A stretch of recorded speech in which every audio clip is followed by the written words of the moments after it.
Today I want to show you guys how I got my Van Halen tone in this video. What's up guys, Jake here, and today on the channel I want to show you how I got my Balance and for Unlawful Carnal Knowledge era Van Halen tone. Real quick, I would just want to say if you're a new visitor to the channel, thanks so much for stopping by, and do remember to hit that subscribe button. That way you get updated every time I upload a brand new video. So I've been trying to perfect my 90s era Van Halen tone for years now, and lately I've become super happy with how it's turned out. I posted a video of me playing some of my favorite Van Halen songs, and today I want to show you the gear I used to get that tone. Real quick, this is not a playing video. There's no playing in this video. If you want to hear the tone, go check out the link in the description. That'll take you to the video where I'm actually playing through this rig. Alright, without any further ado, let's check out some Van Halen gear. Alright, so I want to start things off with the guitar. This is a 1999 Ernie Ball Music Man Axis. Super amazing guitar. It is completely stock. This is an older model, so it still has bird's eye on the fingerboard and the back of the neck. The bird's eye even goes up onto the headstock, which is just absolutely gorgeous. And I just love this guitar. This is the model with a quilt maple, not flame maple top. It is book matched absolutely perfectly. And like I said, this guitar is 100% stock. Besides, I replaced the strap buttons with D'Addario strap locks for my EVH strap. And the other thing that's not stock is, of course, the EVH D-Tuna that I installed. It was a new old stock D-Tuna too that came with the guitar, so it's actually a pretty old D-Tuna, which is cool, but it was never used. Oh man, this lighting just shows the absolute beauty of that top. Absolutely amazing guitar. The neck is starting to get worn in. It doesn't really come across on camera really well, but it is starting to get that played look on the neck, so it's starting to look dirty in a good way. Here's the back of the guitar. The guitar's in really good shape too. There we go, we'll dim the light, give you a little bit better visual of the neck. Oh, the bird's eye just does not come across on camera as good as it does in person. Look at the back of the headstock. You can see that bird's eye, made in California. Other thing to mention that we did go over in the unboxing is this guitar, when I got it, had Schaller locking tuners. I put the originals back on so you can see some holes from the old tuners, but hell, I don't care. This guitar is amazing. It was a good price. It is my dream guitar. Okay, so that's the guitar. I could talk about it all day, but I know people don't want that. Let's go on to how I get the actual amp tone. So I use the EVH 5153 LBX1 head. On the demo I was using the red channel. Here are my settings. Pretty much everything's up at noon. I boost the gain a little bit because I don't run it very loud, and I boost the mids a little bit. Now, back in the day, Eddie would actually scoop his mids like that. But I feel like this amp, especially at the lower volume, sounds a little bit better when you actually give it some mid-range, which Eddie did start doing in the later Van Halen tours with Wolfgang and Dave. Presence I mess around with all the time. I believe in the demo it was closer like this, but I've started to boost that a little bit more. But yeah, I still typically keep it here for that more compressed Sammy era sound. So that's it. Nothing crazy with the head, stock tubes. I do run it down at quarter watt mode though, because I have roommates and can't crank this thing as loud as I want. From there, just simply enough goes into the matching EVH 1x12 cabinet, completely stock again. Nothing really to go over on that besides it sounds great. I do also want to mention about these cabs. You can't tell from the camera, but I'm trying to show you, they're a bit thicker than a normal amp. If you look next to it, to my Zinky Mofo, it's much thinner than the EVH cab.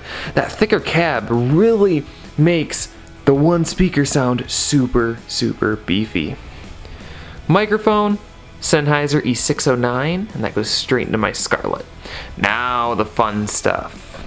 The Petals. Okay. TU2, very, very straightforward pedal, accurate tuner. The newest addition that I didn't actually have for that demo is the Evh Wah. I bought this off Marketplace a couple nights ago. Huge shout out to the guy for not jacking up the price because Eddie just died. It is a super, super strong sweep.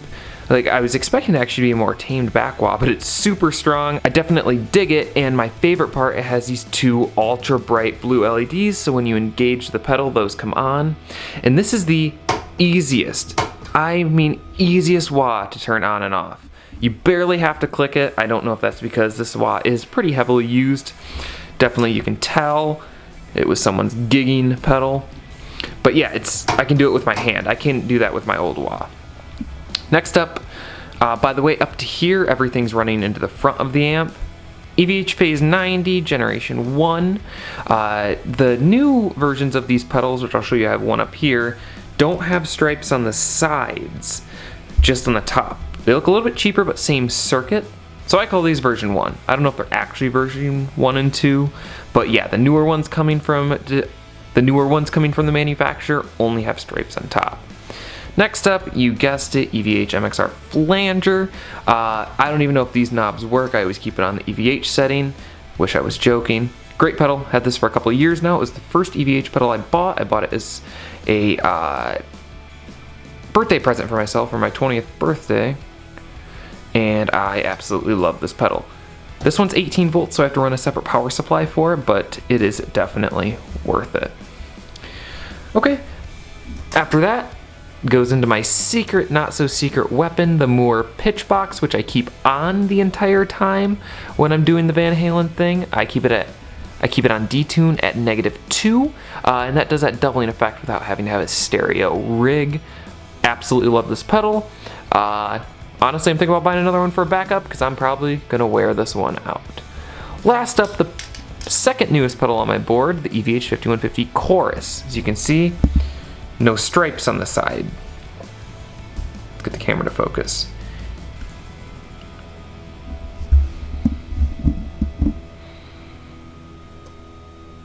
A little bit cheaper looking, but honestly, it still has great guts on the inside. Really kind of weird how you only have intensity, tone, and volume, but still sounds great for that Pretty Woman and Diver Down tones. Adjustable input and output level. I was using this as an always on, and I wasn't using the pitch box for a little while, but the Chorus does that thing where it kind of crackles when you mess around with the bar and harmonics. So I'm really just using this for like the Diver Down type of stuff. So everything there is in the front, and over here, these two I run in the loop, and here's my settings. Flashback mini delay and Hall of Fame mini. I just run a very, very little bit of reverb and quite a bit of delay, about 2 heavy repeats, and then they fade out from there. The delay is probably the pedal I mess around with the most. I'm never ever happy with how my delay sounds, but that's just because I'm picky. Come back next week, I'll probably have a different delay pedal in its place, trying to figure out something different. No, I'm just kidding. I've actually had the Flashback Mini on here for a few months now, so I'm digging that pedal. So here is the pedal board. It's being powered by a BBE supercharger, and besides the flanger, that is being powered by its own independent, just Dunlop power supply. So that's the pedal board, that's the rig, and that is that.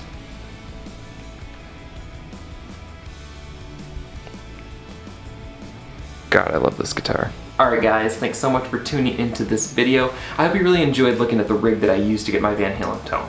Real quick, I just want to say, you do not need EVH gear to sound like Eddie or to have good tone. I invest in the gear because I really, really like Van Halen and love owning the gear. However, you do not need it. But if you can afford it, it is great gear. It's top notch and it's worth every penny. Alright guys, that's pretty much going to do it for today's video. Don't forget to hit that subscribe button, throw a thumbs up on this video, and any comments, drop them down below. See you guys later.